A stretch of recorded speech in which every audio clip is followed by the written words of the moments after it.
우리는 흔히 천국이라고 하면 이 세상과 완전히 동떨어진 어떤 환상적인 세계, 혹은 죽어서야 갈 수 있는 저 머나먼 저 세상, 이렇게 떠올리곤 하죠. 그렇지만 예수님이 천국을 비유로 말씀하셨을 때에 결코 우리가 보지 못하는 세계를 추상적으로만 던지시지는 않았습니다. 무슨 말이냐면은 우리가 일상생활 중에 얼마든지 경험하는, 그리고 생각하고 있는 그런 소재들 가지고 하나님 나라를 설명하셨다는 거예요. 지금까지 여러분들 다 천국은 마치 하면서 했던 것들 다 우리 주변에 일어난 일들이었죠. 밭을 갈다가 또 진주 장사 뭐 이런 거. 그리고 오늘도 보면은 그물, 우리 주변에서 얼마든지 볼 수 있고 또 알 수 있는 그런 소재를 가지고 천국을 설명하신다라는 거예요. 그러니까 예수님이 말씀하는 천국은 결국 무슨 뜻이냐면은 환상의 세계가 아니라는 겁니다. 우리 주변에 얼마든지 이런 걸 볼 수 있는 것 같이 천국도 실제하고 천국도 너희 눈으로 볼 수 있다. 그걸 말씀하시려고 하는 거예요. 따라서 진짜 신앙생활을 제대로 하는 사람은 어떤 사람이냐? 현실에서 최선을 다해 살아가는 사람입니다. 그러니까 현실은 내팽개친 채 은혜를 받았다고 하는데 현실은 신경 쓰지 않고 그냥 막 뜬구름 잡는 식으로 산다거나, 아니면 이단 사이비 하는 것 같이 그냥 지들끼리 합숙하면서 지들끼리는 천국이겠지 거기가. 그런데 가정은 다 내팽개치고, 이거는 신앙생활을 제대로 하는 게 아니라는 거예요. 옛날에 이천성 목사님 사모님이, 이천성 목사님이 처음 목사 되기 전에 전도사 때 40일 금식 기도라고 은혜 받고 탁 내려왔는데 집이 난장판인 거예요. 난장판. 빨래가 그냥 막 방 안에 그냥 막 쌓여 있고, 밥 이렇게 설거지도 안 하고 해놓고 40일 금식 기도 내려서 화를 낼 힘도 없을 텐데 이분이 뿔따구가 나가지고 막 승질을 부리고 늦게 들어온 아내를 갖다가 쥐잡듯이 잡은 거예요. 그냥. 그러니까 사모님은 또 사모님 나름대로 또 은혜 받겠다고 또 가서 기도하고 온 거였는데, 어쨌든 거기서 혈기내서 확 넘어지는 바람에 다시 들어가 40일 금식을 또 했대요. 참 그분은 진짜 하나님 쓰시려고 했던 것 같아요. 80일 금식하고 살아남았어요. 80일 금식하고. 근데도 그분이 나중에 의뢰 받고 목회할 때 보세요. 욕을 얼마나 잘합니까? 아유, 내가 그러면 아마 여기 지금 난리 날 거예요, 지금. 참 희한해. 다른 사람들이 하는 건 다 참으면서 내가 하는 건 못 참고. 근데 어쨌든 그 뭐냐면은 은혜 받았다면서 현재 내가 힘써야 될 생활을 내팽개치고 막 그렇게 돌아다닌다? 그걸 주일이라고 생각하면 안 됩니다. 그거는. 교회에 막 24시간 중에 20시간은 교회 와 있고 집에는 잠깐 갔다가 다시 나오고, 이거는 올바른 신앙생활하는 사람이 아니에요. 우리에게 주어진 삶을 최선을 다해 살면서 우리가 여기 있으나 밖에 있으나 우리의 모든 걸 통해서 하나님 영광 돌리는 삶을 살아야 되는 것이죠. 이 원리를 머릿속에 집어넣고 이제 본문을 보시면은요. 자, 여기서도 이제 천국을 설명하시면서 아까도 얘기했죠. 아주 익숙한 우리가 이미 알고 있는 그물이라고 하는 일상의 언어를 가지고 천국을 설명해 주고 계시는 거예요. 이렇게 예수님은 하늘나라의 오묘한 이치를 땅의 이치로 설명하셨고, 우리가 보지 못하는 천상의 세계를 우리가 날마다 경험하는 지상의 일상 언어로 풀어나가셨습니다. 여기에 기독교 신앙의 놀라운 실제성이 있는 거예요. 여러분, 신앙은 현실 도피가 아닙니다. 오히려 구체적이고 현실적인 삶의 한복판에서 하나님의 통치를 경험하는 것이 신앙입니다. 그렇다고 한다면 우리가 공부를 하는 것도, 장사를 하는 것도, 직장에서 일하는 것도, 아기를 낳고 빨래를 하고 하는 모든 집안의 일들도 그 일상의 현장이 바로 천국이 시작되는 장소라는 사실을 알아야 되는 거예요. 그러니까 여러분들은 매일매일 여러분이 만나는 생활 속에서 여러분들 그 가운데 최선을 다하며 믿음으로 살아가는 거, 그게 천국을 준비하는 사람의 삶의 자세입니다. 예를 들어서 우리가 육신의 부모님을 공경하는 날이 따로 있죠. 여러분들은 다 1년 내내 다 공경하지만 하도 인간들이 부모 공경을 안 하니까 요 날만이라도 공경해라 그래서 어버이날 만들어 놓고 했잖아요. 그 어버이날, 육신의 부모님을 공경하는 어버이날을 통해서 우리가 더 사실적으로는 뭘 배워야 되는 거예요? 이 세상에 있는 원리 가지고 하나님을 우리가 공경하고 섬기는 원리를 배워야 되는 것이죠. 그리고 그게 잘 감이 안 온다 그러면은 여러분, 눈에 보이는 영적 부모인 목사에게 잘하는 걸 통해서, 공경하는 걸 통해서 육신의 부모를 섬기고 하나님 섬기는 걸 배워나갈 수 있는 겁니다. 아멘입니까? 그리고 또 부부간의 연합을 통해서요, 그리스도와 교회와의 신비한 연합을 우리가 생각해 볼 수 있는 거예요. 그렇죠? 부부가 아내와 남편이 서로 하나 되어서 한 몸이 되고 서로 사랑하면서 살아가는 관계를 통해서 주께서 우리를 그렇게 사랑하시고 우리도 주님을 목숨 바쳐 사랑하는 이 관계를 우리가 거기서 배워야 되는 거예요. 또 자녀를 향한 여러분의 애끓는 마음이 있죠. 그 마음을 통해서 우리는 아버지의 진정한 사랑을 거기서 발견해내야 됩니다.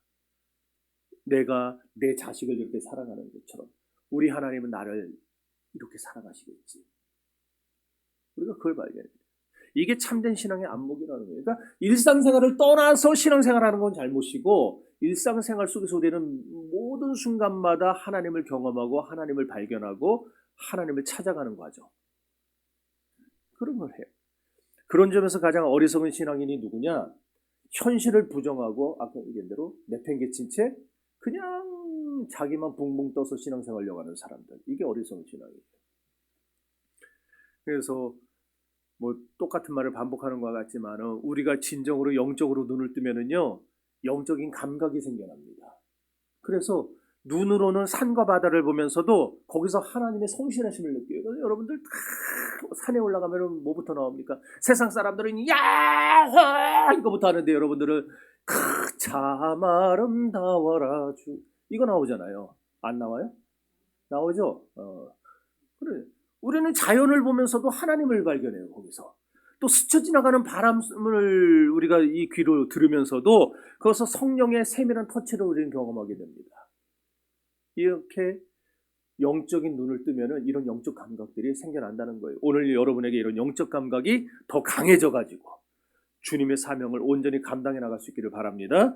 우리 오늘 이 그물 비유를 통해서 하나님의 이 부르심 앞에서 성도들이 가져야 될 마땅한 삶의 태도를 세 가지 영적 원리로 묵상해 보려고 합니다. 첫 번째로 생각해야 될 것은 우리를 향한 하나님의 부르심은 한거할 수 없는 은혜의 부르심이라는 거예요.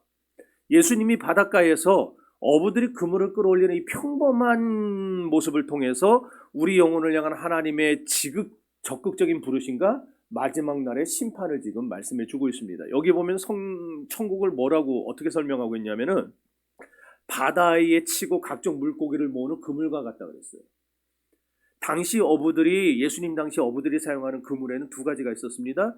하나는 마태복음 4장 18절에 나오는데 암피블레스토론이라고 하는 우리 개인이 던질 수 있는 우리식으로 하면 투망이에요. 투망 같은 혼자서 얼마든지 던지죠. 물고기 잡으러 갔을 때 이렇게 좀 얼마든지 혼자 던져요. 갈릴리 바다에서 지금 어부가 던지는 모습이죠.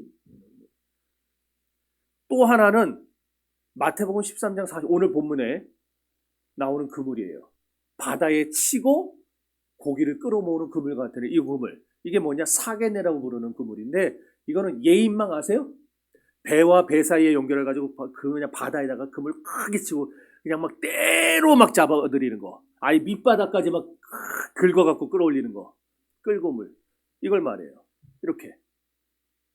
여기는 지금 배가 두 척만 나오지만 원래 배가 몇 척이 있어갖고 몹니다. 막 물고기를 절로 꽉 몰아버려요. 가운데로. 그럼 저 안으로 들어갔다가 못 빠져나오고 저기서 한 방에 다 건져 올리는 거예요.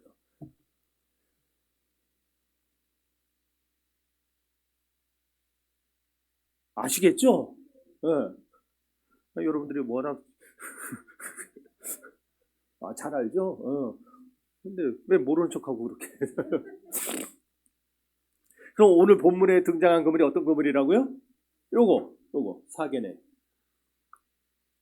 자, 이 거대한 그물을 사람이 자기가 혼자서 칠 수 있겠어요?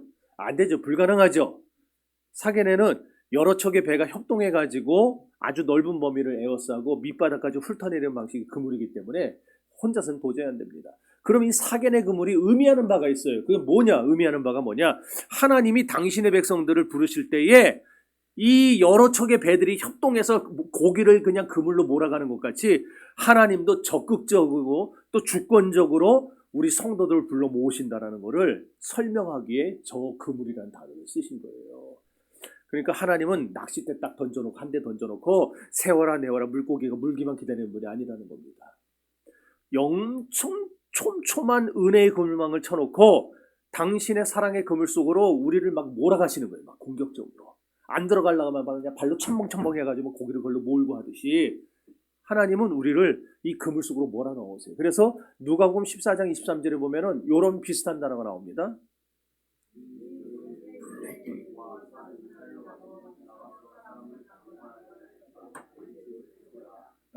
여기 강권하여라는 단어 전에 설명했었는데 기억나세요? 강권하다라는 게 무슨 말인지, 강권하여 채우다라는 말은 아랑카조라는 말이에요. 아랑카조. 팔을 비틀어 부러뜨려서라도란 뜻이에요. 그러니까 하나님의 전을 채울 때에 우리가 이 사람 눈치 봐주고 이 사람 형편 봐주고 다 봐주면서 아니 그래 이렇게 넘어가면 안 되는 거예요. 여러분들. 팔을 부러뜨려서도 되겠다가 내 집을 채우라 그러셨어요. 하나님은. 이게 지금 이 사겐의 그물의 의미를 설명하면서 나오는 얘기입니다. 또 왜 그렇게 쳐다보세요? 그러니까 하나님 지금도 그물을 치셨어요. 수요 예배라는 그물 딱 쳐놓고 여러분들 몰고 있어요. 지금 여기로. 그리고 때로는 그걸로 안 되면 때로는 고난과 역경이라는 그물을 쳐놓고 우리를 그걸로 몰아가세요. 그래서 그 그물에 갇혀가지고 그냥 주님만 찾게 만드시는 거예요. 그뿐입니까? 제가 또 수요 예배 나오세요. 금요 예배 나오세요. 새벽 예배 나오세요. 그러면은요 황 목사의 권면과 잔소리라는 그물 때문에 어쩔 수 없이 또 한 번씩 나오는 분들이 있어요. 또. 근데 그렇게 한 번씩 걸리다 보면은 나중에는 뭔가 일이 되는 거예요. 또 끝까지 못 들은 척하고 요리 빼고 조리 빼는 물고기들도 있긴 하지만은 그러나 어쨌든 그 그물에 여러분들이 한두 번 걸리셨기 때문에 이 자리에 나오게 된 겁니다. 생각해보세요. 여러분이 처음부터 여기 나왔었는가? 안 나왔잖아요. 처음부터 새벽 예배 나오세요. 안 나오잖아요. 근데 계속 볼 때마다 듣든지 안 듣든지 갖다가 툭툭 던지고 금요철에 나오세요. 그래서 금요철에도 나오는 분들이 있어요. 한 번씩. 그러니까 하나님은 그런 식으로 우리를 그물을 쳐놓고 공격적으로 우리를 몰아가시고 건져내시는 분이라 이 얘기예요. 자, 어쨌든 우리는 지금 원하든 원치 않든 간에 지금 하나님의 거대한 그물에 걸려들었습니다. 그러므로 여러분이 오늘 이 자리에 나와 예배드리고 있는 것 자체가 여러분을 향한 하나님의 적극적인 의지가 승리했다는 증거라는 사실을 아셔야 됩니다. 여러분, 하나님은 여러분을 수동적으로 사랑하지 않으세요.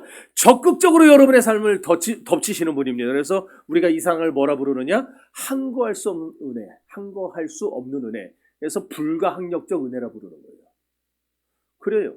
하나님의 은혜는 우리가 거절할 수 없어요. 옳습니다. 하나님이 한번 작정한 백성, 하나님이 한번 내가 택하기로 작정한, 구원하기로 작정한 백성은요, 결코 하나님의 은혜의 그물을 빠져나갈 수가 있을까요, 없을까요? 못 빠져나가는 거예요. 못 빠져나가요.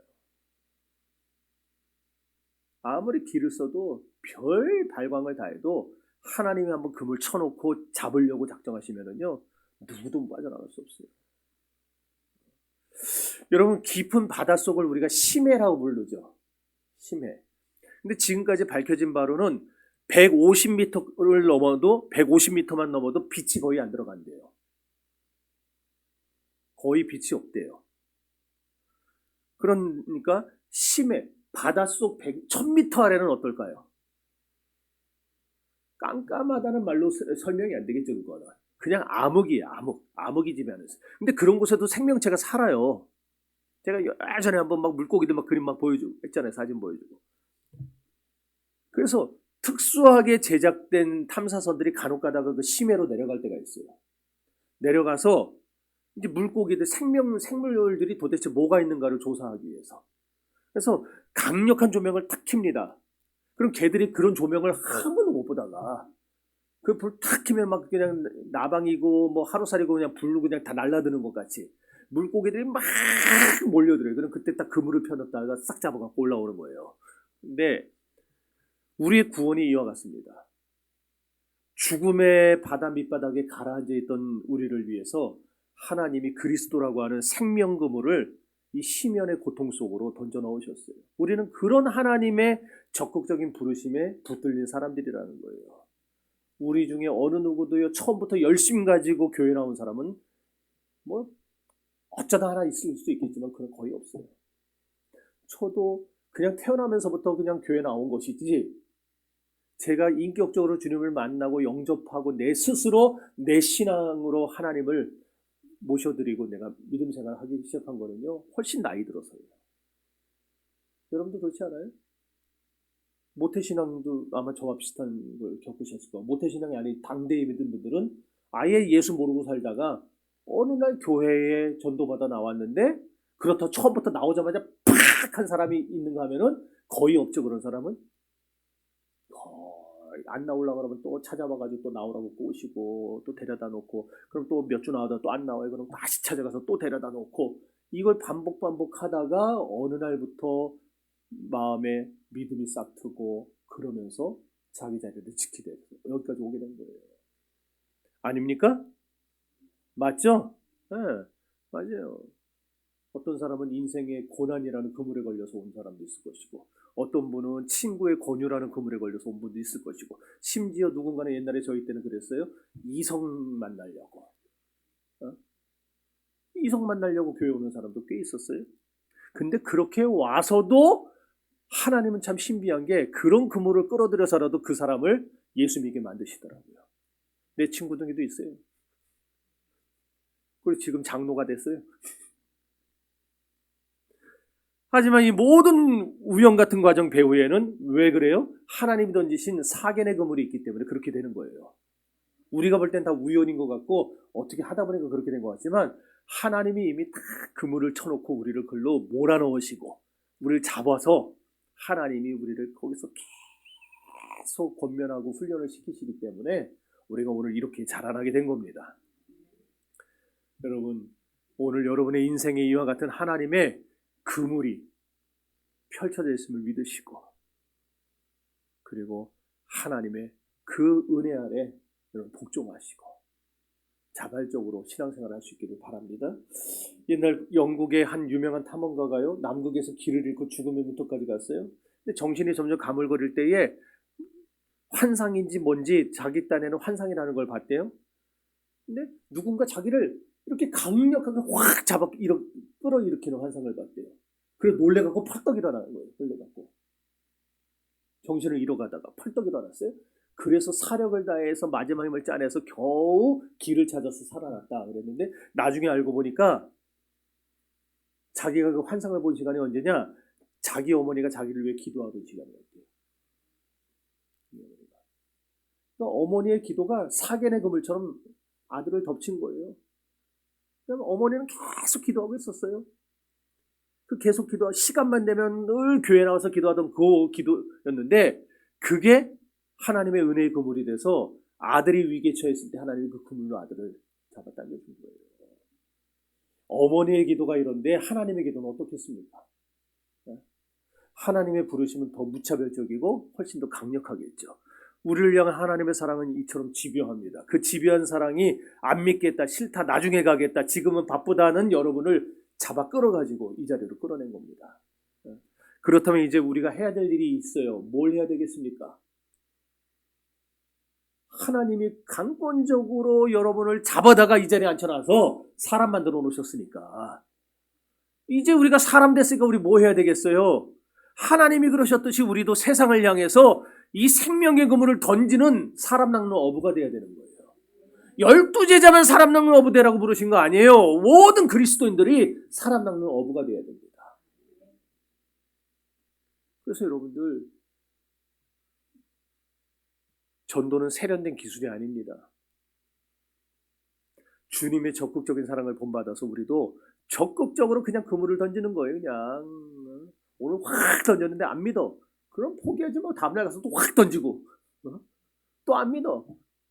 그렇다고 너 지옥 가라 이 새끼야. 그러지 말고 또 가서 확 던지고 계속 던지다 보면은 요리조리 피해 나가도 지도 힘이 빠져서 어느 날 잡힌다니까. 그러면은 그냥 다 끌고 오면 되는 거예요. 안 믿는 것 같아. 지금도요, 우리 주변을 보세요. 죽음의 바다에서 허덕이는 사람들이 얼마나 많은지. 그들을 향해서 지체하지 말고 생명줄을 던져야 됩니다. 찬송가 있잖아요. 물 건너 생명줄 던지어라 누가 저 형제를 구원하랴. 여러분들이 던져요. 믿습니까? 두 번째로 이 세상 모든 교회는요 알곡과 가라지가 섞여 있다는 것을 오늘 이 비유가 보여줍니다. 어부가 친 그물 안에 보니까 어부가 원하는 좋은 고기만 있었던 건 아니에요. 거기에 보니까 어부의 의도와 상관없이 온갖 잡다한 것들이 다 딸려 들어왔습니다. 이렇게 그물 안에는 정한 고기도 있고 부정한 고기도 있어요.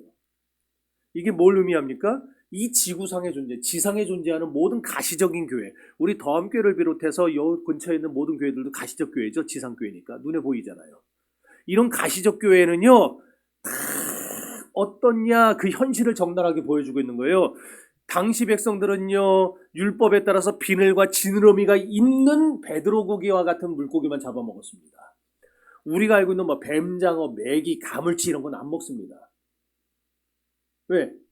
비늘이 없다고 안 먹어요. 그거 부정하다고 해서 버렸어요. 근데 중요한 거는 그물이 물가로 끌어올려지기 전까지는 이 모든 그 물고기들이 같은 그물 안에 있었죠. 같은 그물 안에 정한 물고기도 있고 부정한 물고기도 있었어요. 이와 같이 오늘날 교회라고 해서요 다 신령한 사람만 모이는 건 아니라는 겁니다. 알곡과 가라지가 섞여 있어요. 좋은 고기와 나쁜 고기가 섞여 있습니다. 세상에 예수님의 12제자 중에도 가룟유다 같은 놈이 있었잖아요. 그처럼 교회에도요 참된 신자가 있는 반면에 거듭나지 못한 종교인들도 있어요. 그러니까 교회는, 목회는 거듭나지 못한 자들을 계속 훈련시키고 그리고 그들을 위해 기도하면서 거듭나게 만들어주는 과정이지 교회에 들어오면 그냥 다 거듭난 사람이 아닙니다. 그러면은 하나님의 관심은 이 둘 중 어느 물고기에 있을까요? 지금 정한 물고기, 부정한 물고기를 해놨는데 참된 신자, 거듭나지 못한 종교인 중에 하나님은 어떤 사람에게 더 관심을 가지실까요? 물론 하나님은 한 영혼을 귀하게 사랑하셔서 그 영혼도 끌어안으시지만 그러나 하나님의 관심은 참된 신자에게가 있어요. 천국 백성들에게가 있어요. 가나안 신자들이요 200만 명을 넘어섰다는 통계가 나왔습니다. 가나안 신자가 어떤 신자입니까? 저 천국을 바라보면서 가는 신자입니까? 안 나가 신자예요. 안 나가 신자. 어떤 거냐면 교회의 부조리를 봤어요. 또 지도자들, 목회자와 장로들, 뭐 교회의 권사님들 이런 분들이 이율배반적인 삶. 교회에서는 한없이 자비롭고 한없이 사랑스러운 것 같은데 밖에만 나가면은 그냥 그런 모습을 보면서 실망해서 교회는 안 나가고 나는 예수만 믿겠다고 하는 사람들. 그런 사람들이 우리 주변에 지금 200만 명이 생겨났어요. 어마어마하지 않습니까? 참 안타까운 일이죠. 교회가 부조리하다고 해서 구원의 그물 자체를 찢어버리는 건요 결국 본인의 영혼에 막대한 손해를 가져올 뿐이라는 거예요. 그걸 알아야 됩니다. 근데 그걸 모르니까 그런 걸 하겠죠. 교회 안 나가고 자기 혼자 믿음 생활하고 자기 혼자 신앙 생활하겠다. 애초에 그게 성립이 안 돼요. 하나님은 사람과 사람들이 서로 부딪혀가면서 그 안에서 신앙의 훈련을 하고 깎여져 나가고 거기서 이 믿음이 자라도록 만들어 놓으셨기 때문에 나 혼자 신앙생활 하겠다? 그건 아예 기독교가 뭔지도 모르는 소리예요. 교회는 완전한 성자들의 모임이 아닙니다. 여러분도 혹시 저 보면서 목사는 막 화도 내지 말아야 되고 목사는 뭐 맨날 웃고 있어야 되고 목사는 맨날 말도 조용조용 이렇게 해야 되고 근데 와서 봤더니 황 목사는 완전히 저거는 그렇다고 시험 들고 그러지 말라는 거예요. 교회는 완전한 사람만 있는 곳이 아니거든요. 치료받아야 될 죄인들이 모인 곳이. 그래서 저도 교인들을 보면서 계속 하지만 제가 맨날 하는 얘기예요. 한 번만 우리 교인 전 교인이 한 번만 한 주만 다 나와도 내가 떡 산다 그랬는데 지금 7년이 됐는데도 한 번을 다 못 모여요 우리 교인들이. 내가 그래도 난 시험 안 들잖아요. 어? 뭐라고요? 얘기하지 마세요. 제가 설교할 때는.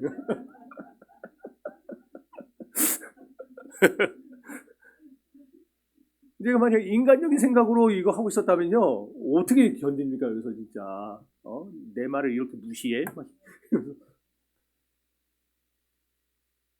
왜 그걸 견딜 수 있느냐, 참느냐?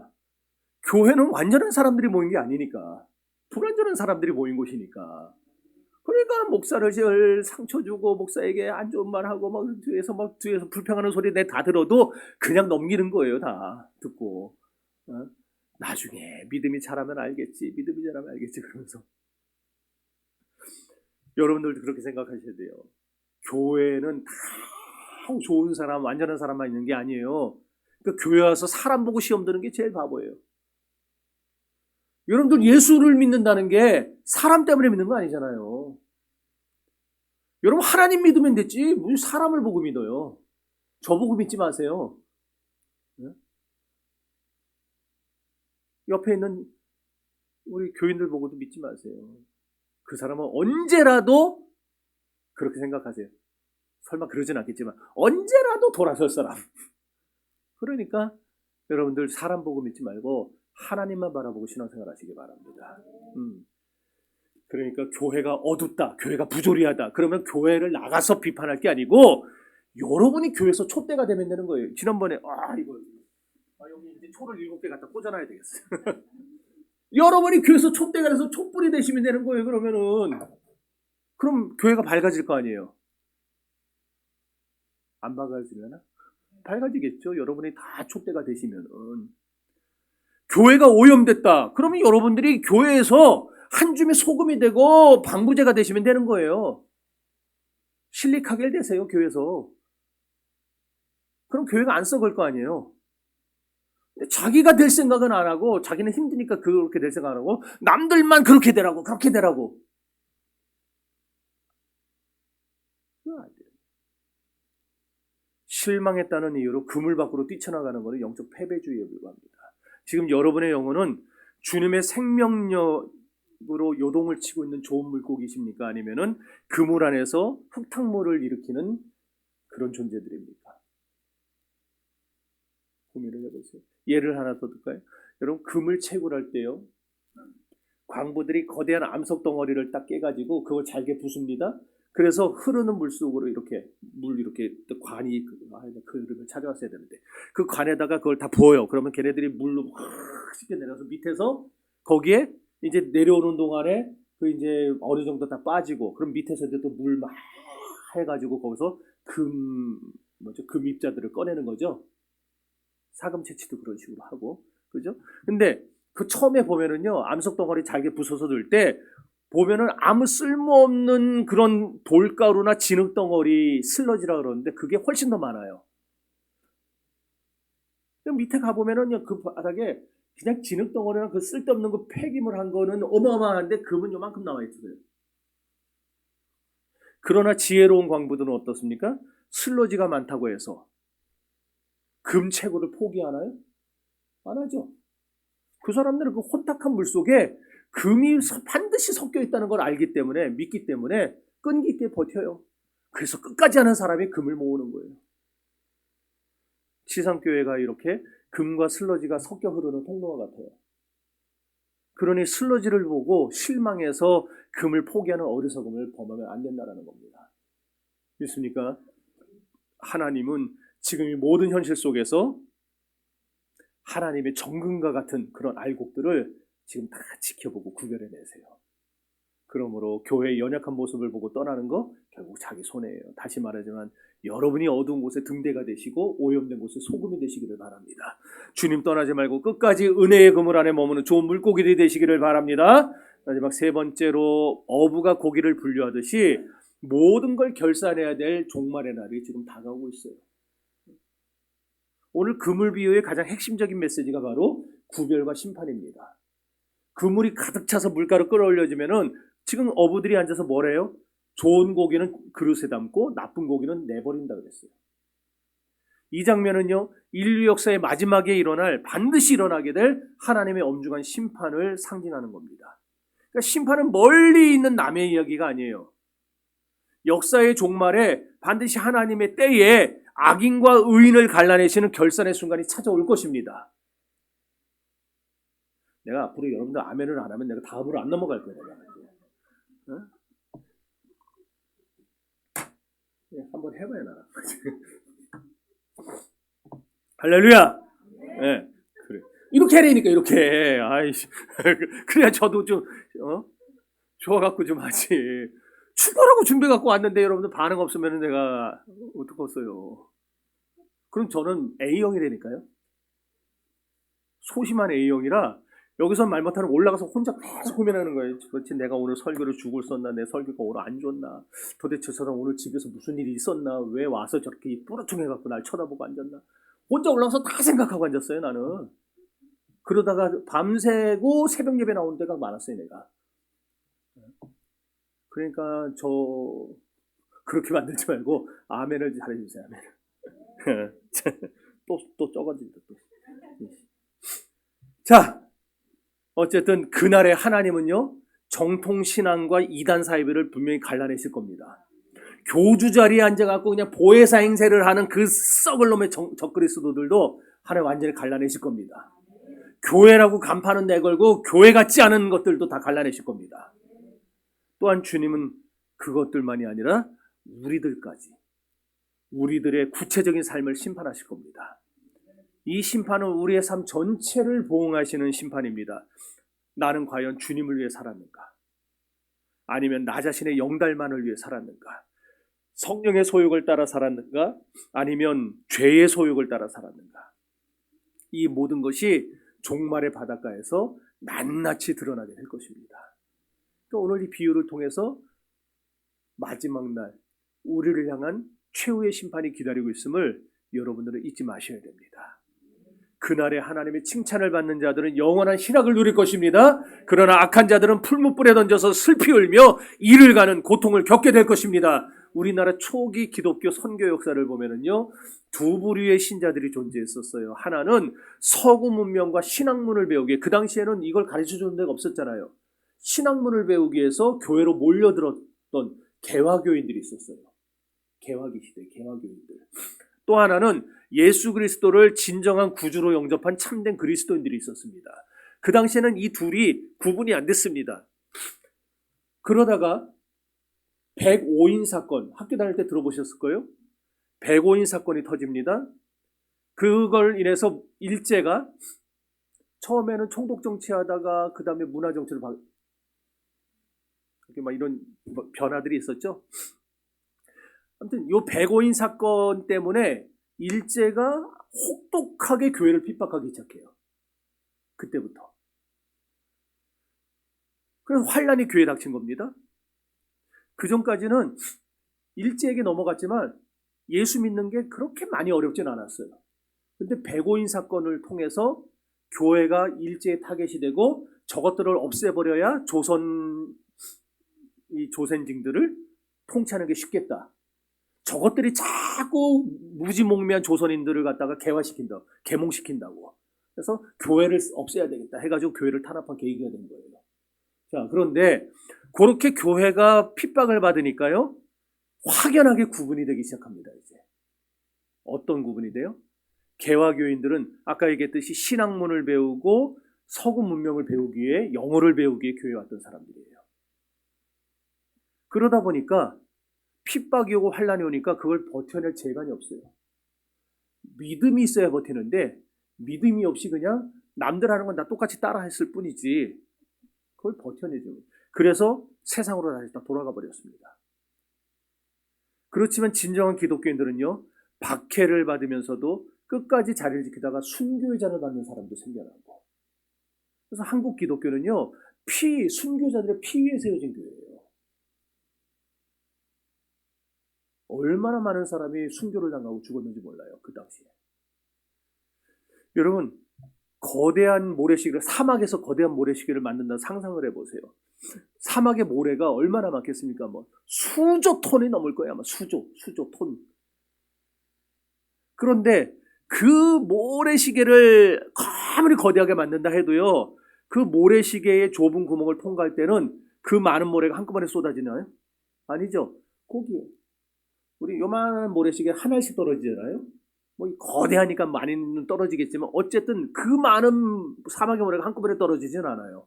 곧 좁은 통로를 통과할 수 있는 그 양 하나만 통과하게 만들어서 하나만 떨어지겠고 그렇게 되는 거겠죠. 심판도 이와 같습니다.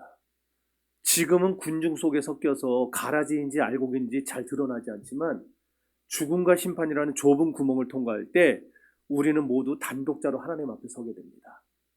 그때는 우리끼리 이렇게 몇이 다 같이 조를 짜가지고 하나님 앞에 가서 같이 이렇게 면접 보고 넘어가는 거 아니에요. 한 사람 한 사람씩 하나님의 심판대 앞에 섭니다. 그러니까 누가 도와줄 수도 없고 누가 옆에서 막 가르쳐 줄 수도 없고 순전히 자기 믿음으로 통과해야 되는 심판대예요.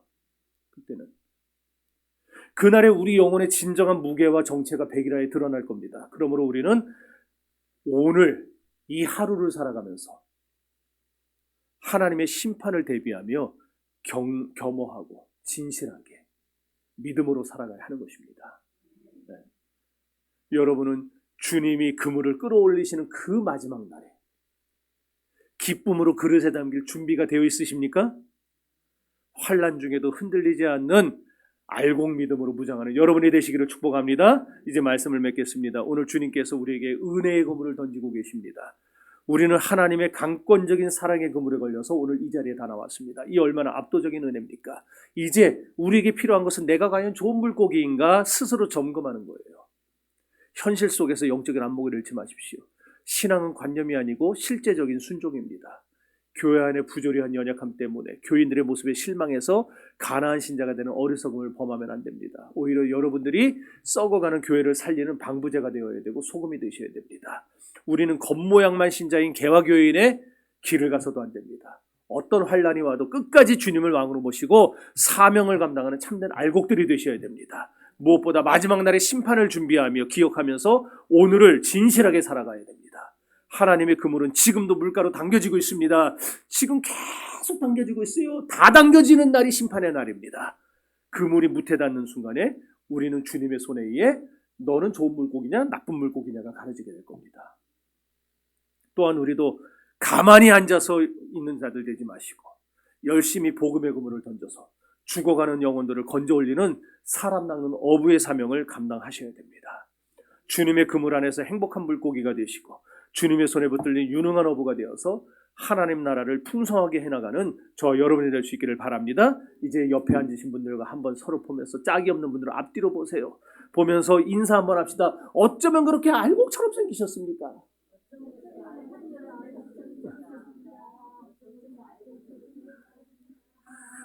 또 이런 거는 또 목소리 크게 잘해. 또 한번 합시다. 어쩌면 그렇게 좋은 물고기처럼 생기셨습니까?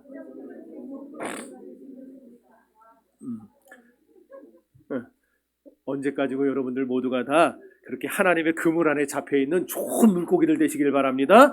그리고 이제 여러분이 다시 세상이라는 바다로 나가서 하나님의 구원 그물을 치고 전도하는 사명자들이 되시기를 주님의 이름으로 축원합니다. 기도합시다.